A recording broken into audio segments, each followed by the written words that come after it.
मणिपुर की बहनों के साथ गलत काम हो रहा था। 55,000 से ज्यादा लोग विस्थापित हो गए। उस समय प्रधानमंत्री विदेश यात्राओं पे थे। इसी विदेश यात्रा में उनके साथ अमेरिका के प्रेसिडेंट भी थे, जो बाइडेन साहब। जापान यात्रा पर वो भी थे, ये भी थे साथ में।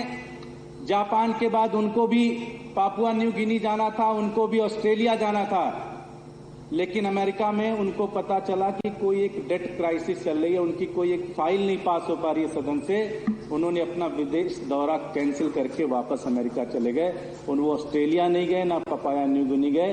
लेकिन हमारे प्रधानमंत्री जी जब हमारे देश के अंदर 200 से ज्यादा लोगों के मर्डर हो रहे थे, वो ऑस्ट्रेलिया के अंदर और पापुआ न्यू गिनी के अंदर घूम रहे थे।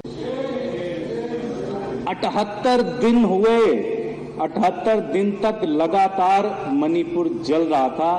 78 दिनों के बाद प्रधानमंत्री आते हैं और 78 सेकंड भी नहीं उन्होंने बोला। उन्होंने क्या बोला? उन्होंने बोला कि देश के अंदर इस तरह की कहीं भी घटना हो रही है तो नहीं होना चाहिए, ये नहीं होना चाहिए, वो। Going across to Tetri on the phone line once again, you took in a word from the BJP MLA Abhay Verma as well, who's been marshalled out of the Delhi Assembly. Tetri, over to you for the latest.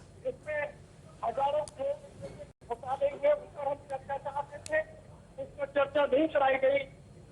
Manipur पर चर्चा deputy parliament में हो चुकी है।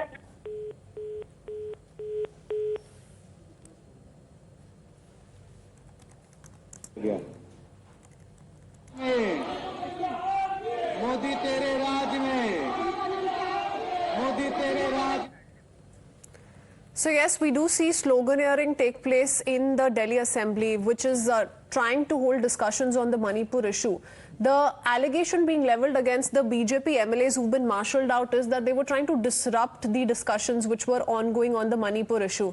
So that's the latest as part of the dramatic visuals that continue to come in from inside the Delhi Assembly. Remember, shortly we're expecting the Chief Minister Arvind Kejriwal also to speak in the Delhi Assembly premises. Let's quickly in the